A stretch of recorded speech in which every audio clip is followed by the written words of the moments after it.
You're Sherlock Holmes? Yes? Alex Dougal is my name. I must talk to you. I'm in desperate need of your advice. Well, come in, my lad. Come in. Oh, permit me to introduce my friend and colleague, Dr. Watson. Watson? Watson?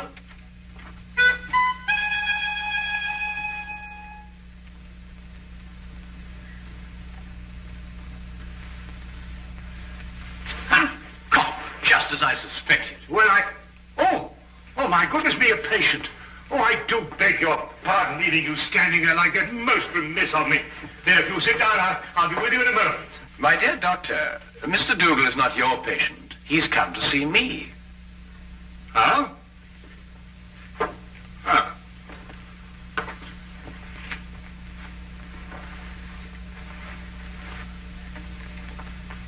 About a matter which I imagine has something to do with the injury you sustained, eh?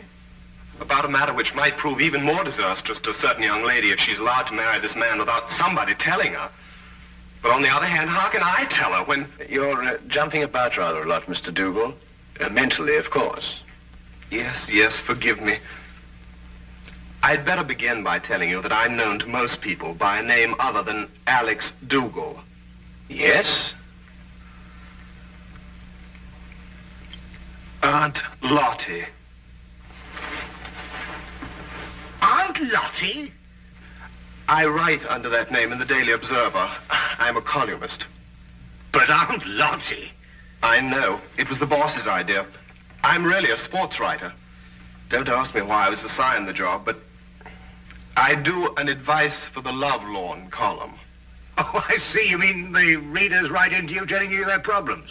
And I answer them. The boss thought they'd be more apt to listen to a nice, sweet old Aunt Lottie than a Alex Dougal. Well, of course, he may have a point there, Mr. Dougal. They listen to me, all right. Act on every word I say. And that's what started all the trouble. You'll have to go back with me 2 weeks. I had received a letter from a young lady who identified herself only with the initials S.D. She said that her father had just died and she had nobody to advise her but me. It seems that her fiancé was a man of violent temper and had on one occasion almost throttled another man for even looking at her. She wanted to know if it'd be wise to marry him. I answered her, and a day later in the editorial room, I came to know what I'd touched off.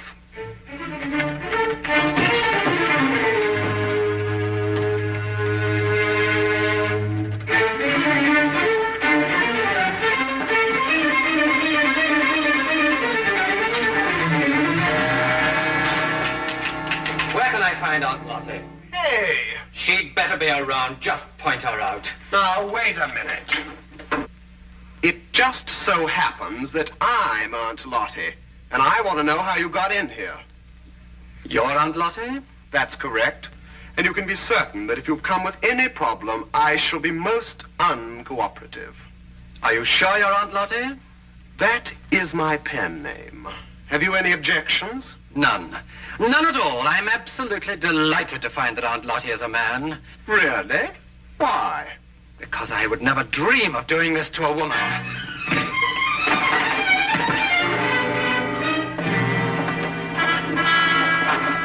What's the meaning of this? You received a letter the other day from a young lady asking whether it was wise to marry her fiancé, a man of violent temper. That's right. You replied in your column yesterday that it would be most unwise. It is, but what's it got to do with you? I know. Don't tell me. You're the fiancé. Aunt Lottie, you have a lot of mending to do. Mending? In your column tomorrow, I want you to take back every word. It's impossible. My publishers would never allow it. Right, then you'll go and see her personally. Her name is Susan Deering. Her address is 116 Chatham Hills Road, Barhampton. When you get back, I shall expect to hear that she has refixed the wedding date. Now, wait a minute. You can't intimidate me. I gave her my honest advice, and I intend to stick to it. What did you say? I intend to...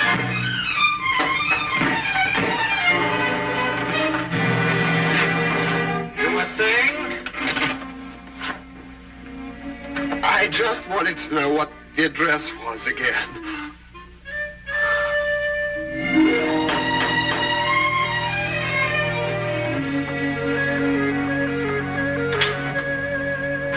Miss Deering? I'm the housekeeper. Your name, please? Aunt Lottie. No, I have not been drinking. Come in.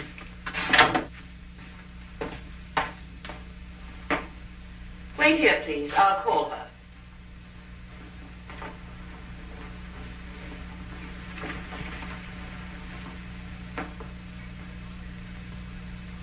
I'd hardly expected when I left London that Miss Susan Deering would be living in surroundings such as this.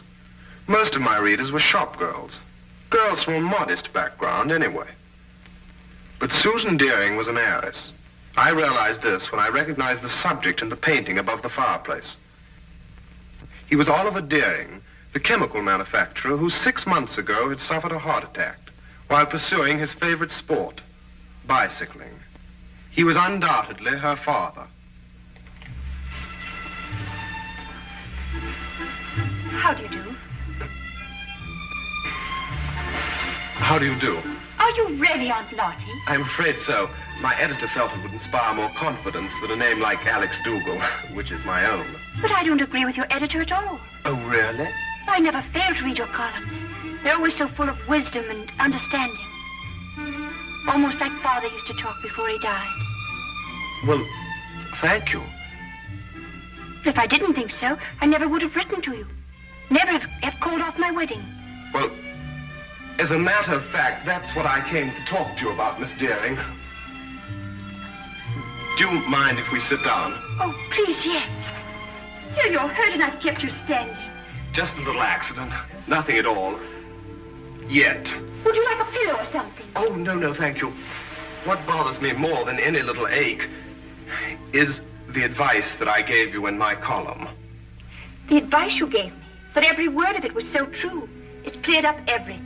Well, I felt the same thing at the time also, but after meeting your fiancé, Mr. Murdoch... You met Jack? Oh, quite by accident.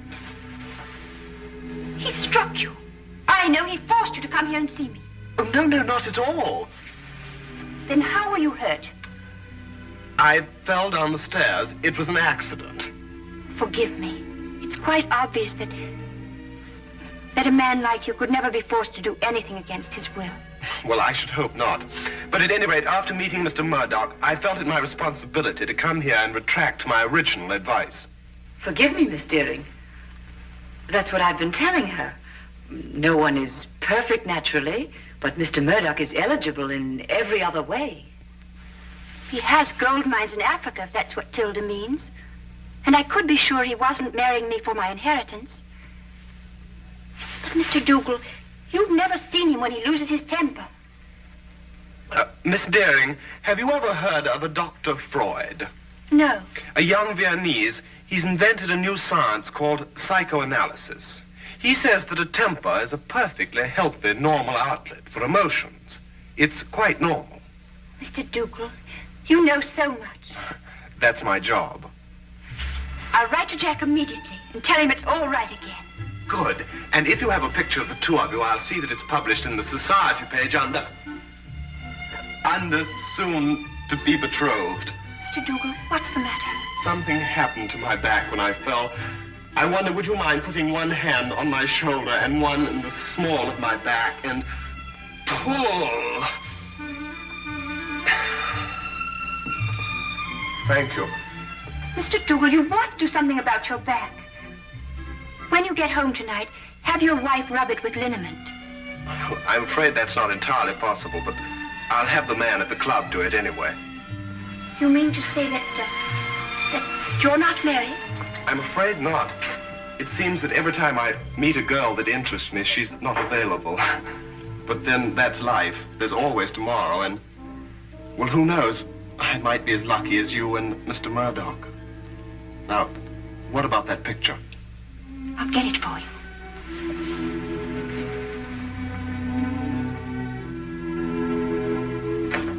All the way back to London, my eyes kept returning to the snapshot that had been given me, and to Murdoch's face. I really hadn't had time to study him when he first came into my office. Everything had happened so fast. But now I had the clinging feeling that I'd seen him somewhere before. But where? And under what circumstances?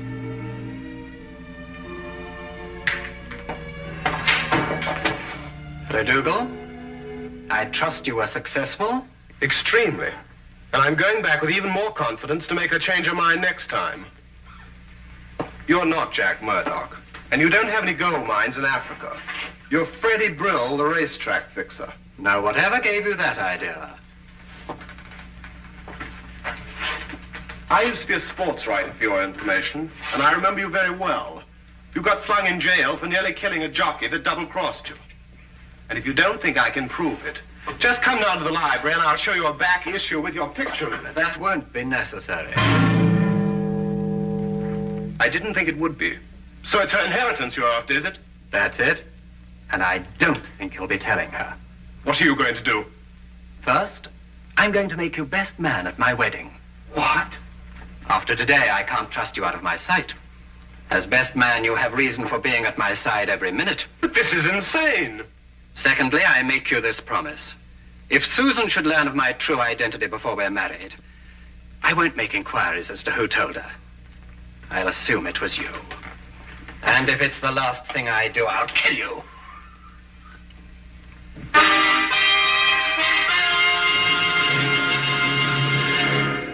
Now, we return to the case of the violent suitor. I'm always giving out advice myself, but here I am, strangely enough, asking for it. What shall I do? If I expose Murdoch, he'll obviously take his revenge on me. But on the other hand, how can I allow poor Susie to be victimized that way? I see. So it's Susie, is it?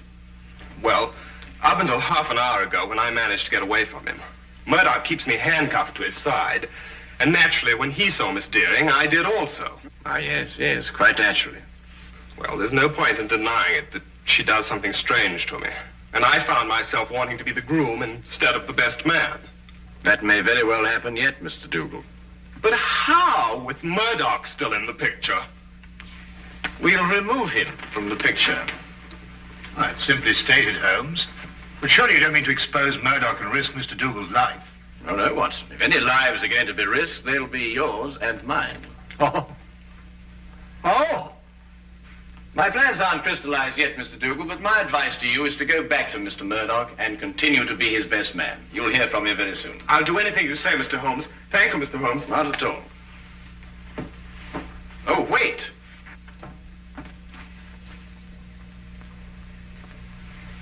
It's all right. I just wanted to make certain that Murdoch wasn't waiting for you outside. Oh, thank you, Mr. Holmes. Good day. Good day. Good day.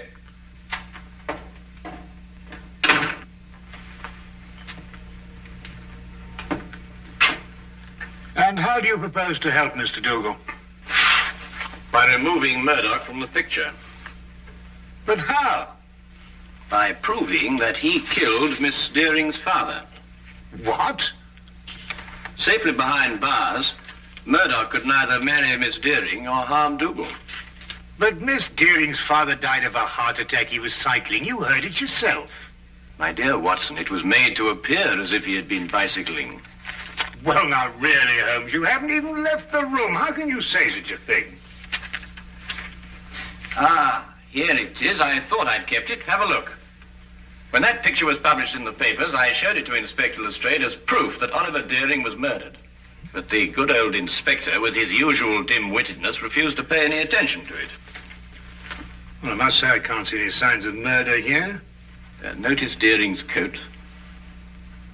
Yes, well, It's buttoned on the left side. so? Have a look at your own. Well, yes, I see that, but... It's my theory that Deering was at home in his shirt sleeves when Murdoch struck him a blow on the back of the head that killed him. Then, in an effort to disguise his crime, Murdoch, with the aid of a woman, dressed Deering and deposited him and his bicycle on a lonely stretch of country road. But the mistake had been made of buttoning his coat on the wrong side. Yes, but look here, just a minute. You've just talked about a woman. What woman? Well, his accomplice, of course. A woman would be more apt to button Deering's coat on the left side, since it was customary for her to button hers in that way. And talking of coats, I think you'd better take yours. It's going to be chilly in the country tonight. Well, assuming everything you say is true, what's the motive in killing Deering? Well, my guess is that Deering found out Murdoch's true identity and prevented him marrying his daughter. And Murdoch, seeing himself losing a fortune, lost his temper again. Come on, Watson. We'll pick up Lestrade on the way. Right. Take my coat.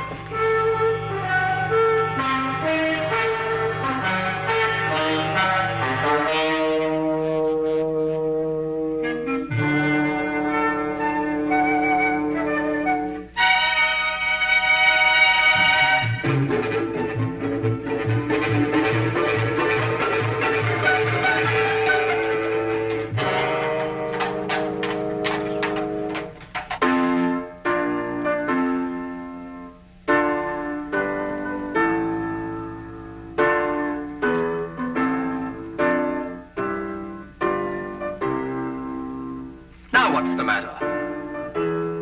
I got a twist in my back. Are you still complaining about that? Don't you talk to him like that.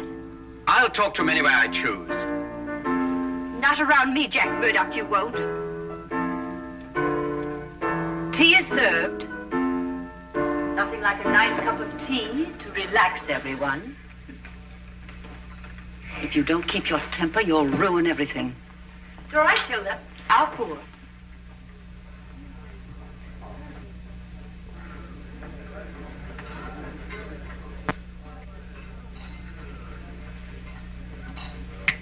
Why didn't I think of it? Of course. Of course, what? The accomplice, it's Tilda. The housekeeper? Yes, it would have to be someone normally attached to the house to have been present at the murder. Tilda fits the part perfectly. She would also have to know Murdoch. And from the manner in which she's just been talking to him, that's obvious, too. Your theory sounds as wild now as it did when you first told it to me. Lestrade, give me your gun, will you? What for? Well, I'm just going to put my theory to the test. Wait a minute. Oh, don't worry, I shan't hurt anyone.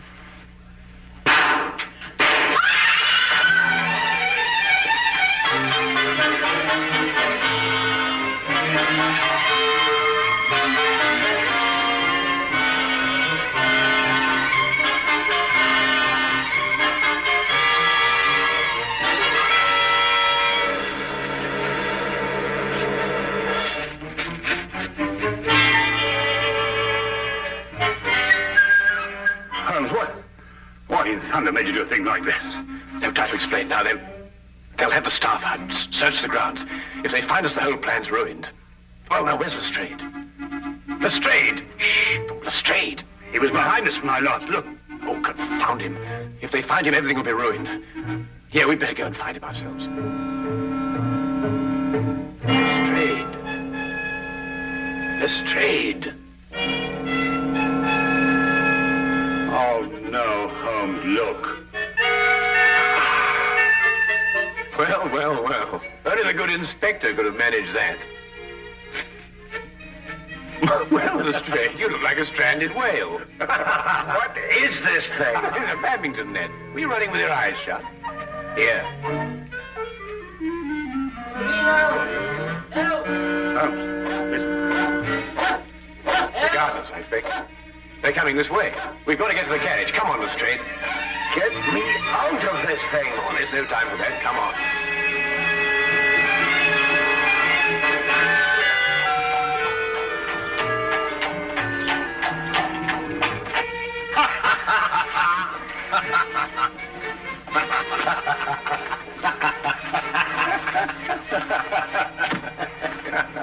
I see no item in the entire evening, Mr. Sherlock Holmes, that would prompt laughter.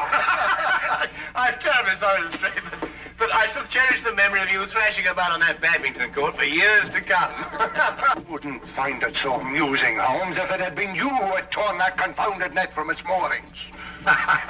Lestrade, it was simply a question of going under it after all. And I haven't forgotten that it was your insane behavior tonight that made it necessary for us to be running at all. Yes, what were you up to, Holmes? Those shots, I mean. Yes, I assume there was a purpose. Oh, a very definite purpose, Lestrade. Those 3 bullets were bait for a trap. Odd bait, I must say. I trust it was the perfect bait for our purpose. I only hope that our delayed departure from the Deerings won't make us too late to see the trap sprung. You mean it wasn't sprung at the Deering? There were too many people there, Watson. You see, if my theory is correct, then Jack Murdoch's flat should be the place. And I wonder if we can entice this driver to go just a little bit faster. Cabby! Cabby, go as quick as you can.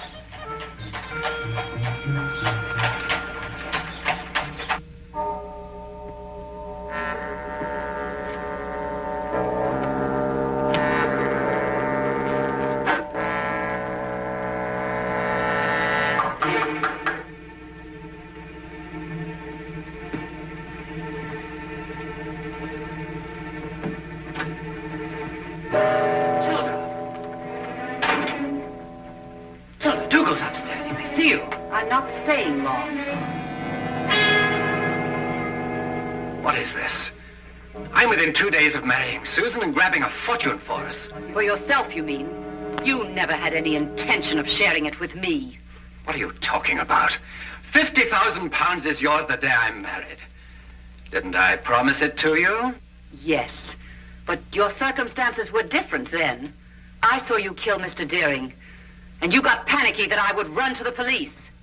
But time's gone by, and now you've found a surer and cheaper way to keep me quiet. What do you mean? Back at the house before, you had someone try to kill me. Tilda, I told you, I swear I knew nothing about those shots. You could never make me believe that. There's only one person in this world who would benefit by my death, and that person is you. I'll never feel safe while you're alive. I wouldn't do that if I were you, miss. Drop that gun. You're under arrest. We heard everything you said. You were tricked, Tilda. It was the police fired those shots at you. Well, Mr. Holmes here anyway. I had a feeling it would stir things up a bit. It's an old adage that partners in crime never trust one another. Get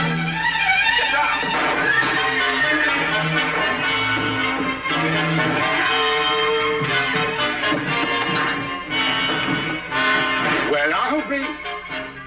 I've been practicing my ride ever since I met him. Ah, well done, my boy. Well done.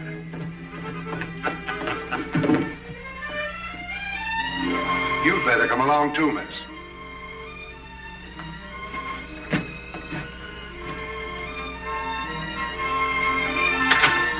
I believe I've outgrown the Aunt Martin label now. I'm going to ask Susan to marry me. Good for you. First thing tomorrow morning. It's too late tonight. Oh, I don't think it's too late. You don't? No. Definitely not. I'll go right now. Good idea.